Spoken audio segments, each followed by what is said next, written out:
నోటీసులు ఇచ్చాక నిషేధిత ఏఐ కంటెంట్ను 3 గంటల్లో తొలగించాల్సిందే అట.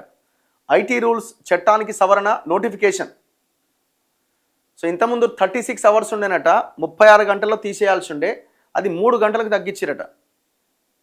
అంటే ఏదైతే ఏఐ కంటెంటు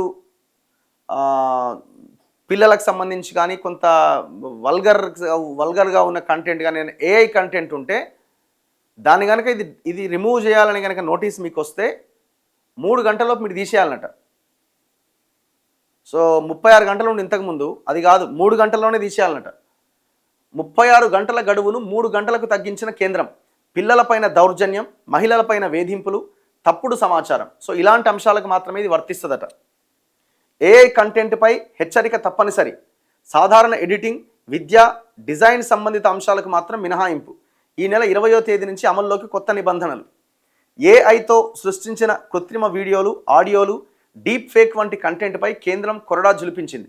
నిషేధిత జాబితాలో ఉన్న ఏఐ కంటెంట్ను తొలగించాలని కోర్టులు లేదా సంబంధిత అధికారులు నోటీసులు ఇచ్చిన 3 గంటల్లోగా వాటిని తొలగించాలని యూట్యూబ్, ఫేస్బుక్, ఎక్స్, ఇన్స్టాగ్రామ్ వంటి సోషల్ మీడియా ప్లాట్ఫామ్స్ను నిర్దేశించిందట.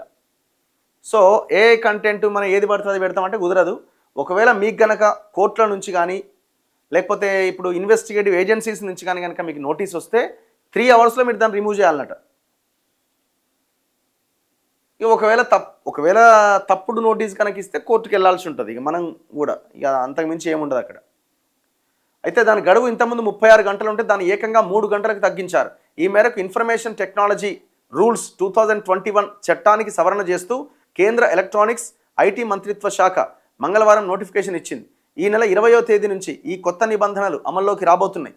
చట్ట వ్యతిరేక, మోసపూరిత, లైంగిక వేధింపులు, పిల్లలపైన దౌర్జన్యాలు, పేలుడు పదార్థాలు, తప్పుడు పత్రాలకు సంబంధించిన ఏఐ కంటెంట్ను ఈ చట్ట ప్రకారం నిషేధించారు.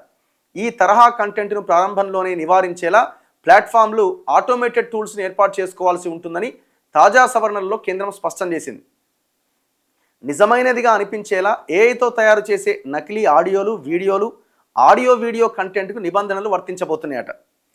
ఈ గైడ్లైన్స్ అన్నీ కూడా ఏఐతో తయారు చేసే వీడియోలకు, ఆడియోలకు, ఏదైనా కంటెంట్లో సాధారణ ఎడిటింగ్ ప్రక్రియకు మెరుగులు దిద్దడానికి ఏఐని వాడినా, విద్యా సంబంధమైన, డిజైన్లకు సంబంధమైన అంశాల్లో ఏఐని వాడినా దానికి మాత్రం మినహాయింపు ఉంటుందట.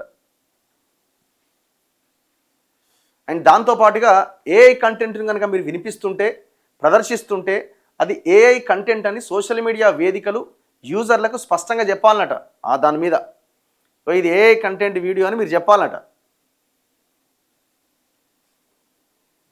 ఈ హెచ్చరిక వీడియో అయితే తెర మీద ఏ సైజులో ఉండాలి, వీడియో అయితే దాని మీద ఏఐ కంటెంట్ అని ఎంత సైజులో మీరు పెట్టాలి, ఆడియో అయితే ఎంత వ్యవధితో పాటు ఉండాలి అన్న నిబంధనలు ఇన్ఫర్మేషన్ టెక్నాలజీ రూల్స్ 2021 చట్టంలో కేంద్రం పొందుపరిచిందట. తాజాగా తీసుకొచ్చిన సవరణల్లో వీటిని తొలగించిందట. హెచ్చరిక మాత్రం ఉండాలని సవరించిందట.